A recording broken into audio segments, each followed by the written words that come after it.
요즘 때우는 재료로 레진이나 골드 인레이, 세라믹 인레이, 레진 인레이에 대해 이게 더 낫니, 저게 낫니 이런 말들이 많습니다. 근데 이 케이스에서는 이게 나을 수도 있고 저 케이스에서는 저게 나을 수도 있습니다. 사람마다 씹는 힘이 다 다릅니다. 저작 습관도 다릅니다. 이갈이 이약물기 등이겠죠. 결국 정답은 없습니다. 이 환자분의 경우 예전에 타 치과에서 했던 골드 인레이가 떨어졌습니다. 떨어지고 보니 인레이 2차 충치가 여기저기 생겨 있습니다. 1. 크랙 라인이 보입니다.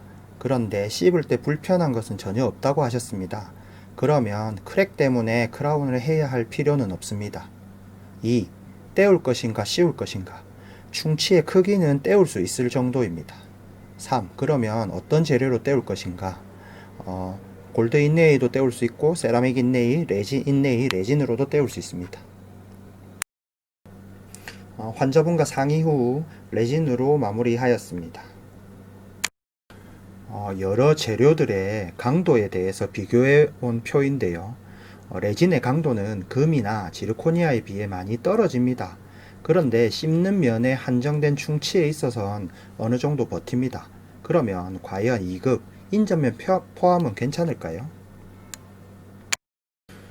사이면 충치는 유튜브에 저렇게 검색해 보시면 관련 내용을 보실 수 있고요. 위의 사진에서 저런 인전면 충치면 레진이 어느 정도 버팁니다. 그런데 밑에 사진처럼 레진이 밑에 치아에서 지지받지 못하는 부분이 커지면 커질수록 위의 경우보다는 깨질 확률이 높겠죠.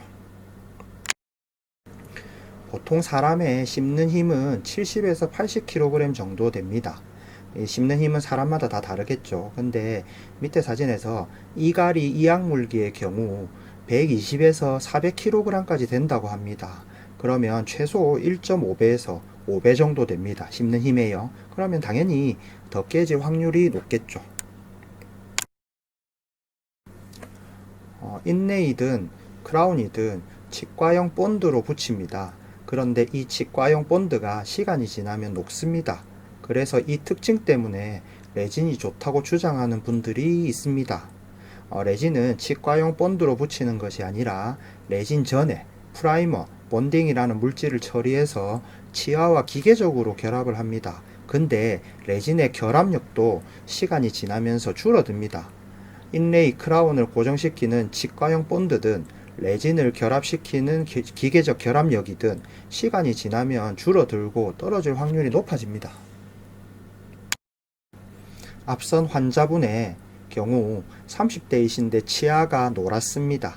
아마도 이갈이가 상당히 심하실 것입니다.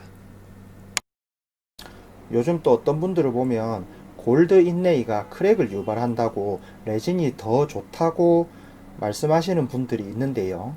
우리가 못 박는 것을 생각해 보면 인레이가 씹을 때 치아에 가해지는 힘과 비슷합니다. 못이 잘 박히려면, 즉 크랙이 잘 생기려면요. 1. 못이 단단해야 합니다. 인레이에 쓰는 금 함량은 보통 정해져 있고 그러면 골드의 강도도 정해져 있습니다. 2. 박히는 벽이 약해야 합니다. 인레이가 놓이는 치아 부위가 강한지 약한지의 문제인데요. 만약에 충치가 그리 깊게 들어가지 않아서 범낭질에 한정이 되어 있다면 범낭질은 무기질 성분이 96%입니다. 무기질 성분이 많으면 많을수록 강도가 강합니다. 그런데 충치가 범낭질 부위에 한정되지 않고 상아질 부위까지 들어간다면 상아질은 무기질이 70에서 75% 정도 됩니다. 아무래도 그러면 범낭질보다는 약하니까요. 크랙이 발생할 확률이 높겠죠. 그리고 3번이 압력이 크면 못이 잘 박힙니다. 못이 뾰족해야 잘 박히는 이유는 같은 힘이라도 면적이 적어야 압력이 크기 때문입니다. 근데 보통 충치 범위가 작으면 레진을 하고요. 크면 인레이를 합니다. 그러면 우리가 인레이를 쓰는 그 충치 범위는 보통 넓습니다. 그냥 면적이 크다는 소리겠죠. 4.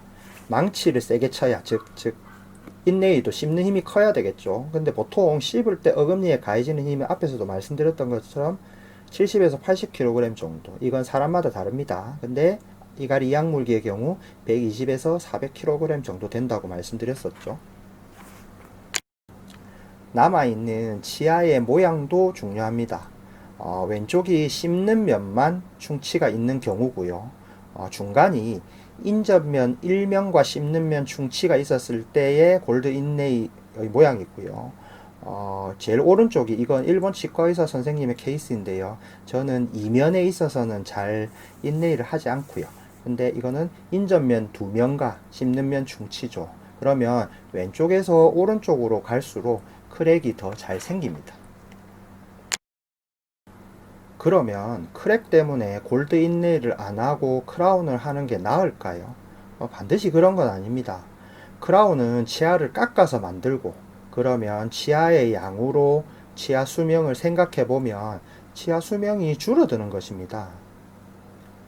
환자의 저장력, 악습관, 충치의 진행 정도, 충치의 진행 정도는 어느 정도 깊게 진행되었는지, 어느 정도 넓게 진행되었는지 등등에 따라 어떤 때는 이 재료가 나을 수도 있고, 어떤 때는 다른 재료가 나을 수도 있습니다.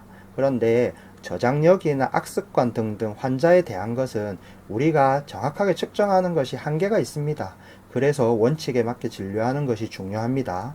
원칙에 맞게 진료해도 탈이 날 수 있으므로 그런 때에는 치과의사와 잘 상의해서 해결하는 것이 좋습니다.